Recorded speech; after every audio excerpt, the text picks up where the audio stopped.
안녕하세요. 90억 경제나무입니다. 이 영상은 특정 종목이나 자산의 매수와 매도를 권유하는 것이 아니라 시장과 투자 정보를 함께 공부하기 위한 콘텐츠입니다.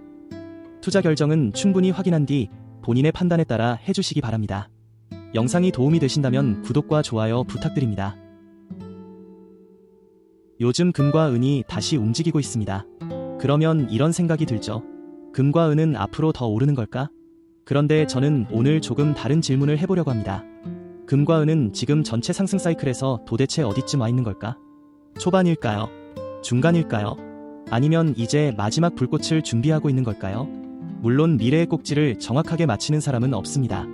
먼저 금입니다. 세계금협회 자료를 보면 금은 1971년 8월부터 1974년 11월까지 약 353% 상승했습니다. 엄청난 상승입니다. 그런데 그 다음에 무슨 일이 일어났을까요? 끝났을까요? 금 가격은 1974년 11월부터 1976년 8월까지 약 43%나 떨어집니다. 만약 그 당시 투자자였다면 이렇게 생각했을 겁니다. 금 시대는 끝났네. 그런데 진짜 큰 움직임은 그 다음에 나왔습니다. 1976년 8월부터 1980년 9월까지 금은 다시 약 541% 상승합니다. 정리하면 이렇습니다. 큰 상승, 큰 조정, 그리고 더 큰 상승. 이게 중요한 이유가 있습니다. 강세장이라고 해서 가격이 계속 직선으로 올라가는 것은 아니라는 겁니다. 오히려 사이클 중간에 사람들이 강세장이 끝났다고 생각할 만큼 큰 폭락이 나타날 수도 있습니다. 그렇다면 지금은 어떨까요? 2026년 금도 재미있는 움직임을 보여줬습니다. 올해 1월 금은 장중 온스당 5,500달러를 넘어섰습니다. 그런데 6월 말에는 4,000달러 아래까지 내려갔습니다. 엄청난 변동입니다. 그리고 8월 들어 다시 4,300달러대로 올라왔습니다. 그러니까 지금 금 시장은 처음 상승하기 시작한 시장이라고 보기에는 이미 너무 많은 상승을 경험했습니다. 하지만 그렇다고 모든 상승이 끝난 시장이라고 단정할 근거도 아직 부족합니다. 저는 이 지점을 이렇게 봅니다. 금은 장기 강세장의 초입은 이미 지났지만 중후반부에서 다음 상승 파동이 만들어질 수 있는지를 시험하는 구간에 가깝다. 여기서 중요한 것은 제가 1970년대와 지금이 똑같다고 이야기하는 것이 아닙니다. 경제 상황도 다르고 통화 정책도 다르고 금 시장의 구조도 다릅니다. 1970년대에는 지금 같은 대형금 ETF 시장도 없었고 현재처럼 많은 중앙은행이 장기간 금을 순매수하는 구조도 달랐습니다. 다만 우리가 역사에서 배울 수 있는 것은 있습니다. 큰 조정이 나왔다고 반드시 강세장이 끝나는 것은 아니라는 사실입니다. 그리고 현재 금에는 아직 확인해야 할 재료가 남아 있습니다. 세계금협회에 따르면 2026년 2분기 중앙은행들의 순금 매수는 289톤까지 증가했습니다.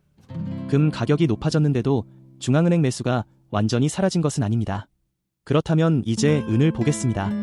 은은 금보다 상황이 훨씬 재미있습니다. 은은 2026년 1월 엄청난 과열을 경험했습니다. 한때 온스당 117달러를 넘어섰습니다. 그런데 현재는 다시 60달러 중반대로 내려왔습니다. 고점에서 엄청난 조정이 나온 겁니다. 그래서 은은 금보다 한 단계 더 복잡합니다. 이미 한번 투기적인 과열을 경험했고 그 과열이 상당 부분 식었습니다. 그런데 은에는 금과 다른 특징이 하나 있습니다. 산업용 금속이면서 동시에 기금속이라는 점입니다. 그리고 실버 인스티튜트 자료를 보면 2026년 세계은 시장은 6년 연속 구조적인 공급 부족이 예상되고 있습니다. 2026년 예상 공급 부족 규모는 약 4,630만 온스입니다. 그렇다고 이것을 은이 부족하니까 무조건 오른다. 이렇게 해석하면 안 됩니다. 가격이 너무 올라가면 산업체는 사용량을 줄이고 대체 기술을 찾습니다. 그래서 공급 부족 하나만 보고 가격 목표를 정하는 것은 위험합니다. 저는 오히려 금과 은의 상대적인 움직임을 중요하게 봅니다. 바로 금 은비입니다. 금 은비란 간단합니다. 금 한 온스를 사려면은 몇 온스가 필요한지를 보여주는 숫자입니다. 8월 10일 가격을 기준으로 보면 금은 약 4,357달러, 은은 약 65달러였습니다. 금 은비는 약 67 정도입니다. 숫자가 올라가면 금이 은보다 강하다는 뜻이고 숫자가 내려가면 은이 금보다 강하다는 뜻입니다. 저는 앞으로 이 숫자를 굉장히 중요하게 볼 생각입니다. 현재 약 67, 여기서 65, 그리고 60, 그 다음 55. 만약 금 가격이 무너지지 않는 상황에서 금 은비가 67에서 65, 65에서 60, 그리고 신다섯 방향으로 계속 내려간다면 어떻게 될까요? 은이 금보다 빠르게 오르고 있다는 뜻입니다. 기금속 강세장에서 후반부로 갈수록 은이 금보다 훨씬 강하게 움직이는 경우가 있습니다. 2008년 이후에도 비슷한 장면이 있었습니다. 은 가격은 2008년 저점 약 8달러대에서 2011년 약 49달러대까지 올라갔습니다.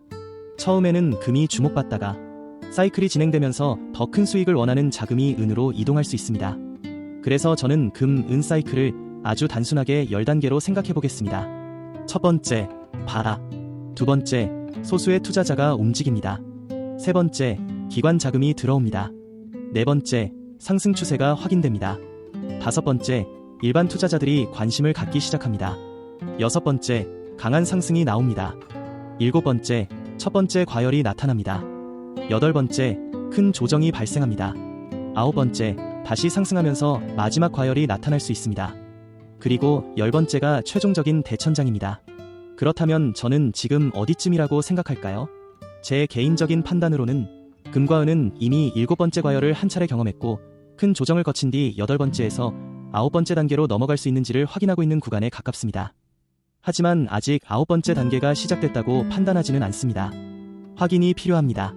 제가 앞으로 볼 것은 네 가지입니다. 첫째, 금이 다시 강해지면서 이전 고점을 향해 가는가. 둘째, 은이 80달러와 100달러를 다시 회복하는가. 셋째, 금, 은비가 65를 깨고 60과 55 방향으로 내려가는가. 그리고 마지막으로 실질금리와 달러가 금에 유리한 방향으로 움직이는가입니다. 이 네 가지가 동시에 나타난다면 저는 이렇게 생각할 겁니다. 기금속 시장의 다음 큰 상승 파동이 시작될 가능성이 높아지고 있구나. 반대로 금은 힘을 잃고 은은 더 크게 떨어지고 금, 은비가 다시 70, 75, 80으로 올라간다면 아직 조정이 끝나지 않았다고 봐야 합니다. 그리고 정말 중요한 것은 그 다음입니다. 만약 앞으로 금과 은이 다시 사상 최고가를 돌파하고 은이 금보다 훨씬 빠르게 오르면서 금, 은비가 50 아래로 내려가고 뉴스와 유튜브와 주변 사람들까지 모두 금과 은 이야기를 하기 시작한다면 저는 그때부터는 생각을 바꿀 겁니다. 그때는 얼마나 더 살까? 보다 어디서부터 수익을 지킬까? 를 생각해야 할 가능성이 높습니다. 투자는 싸게 사는 것도 중요하지만 사이클 후반에는 번 돈을 지키는 것도 중요하기 때문입니다. 그래서 오늘 결론은 간단합니다. 금과 은의 상승 사이클이 이제 막 시작됐다고 보기는 어렵습니다. 이미 상당한 상승과 한 차례 강한 과열을 경험했습니다. 하지만 역사적으로 강세장 중간에는 아주 큰 조정이 나올 수 있었고 그 조정 이후 더 큰 상승이 나타난 경우도 있었습니다.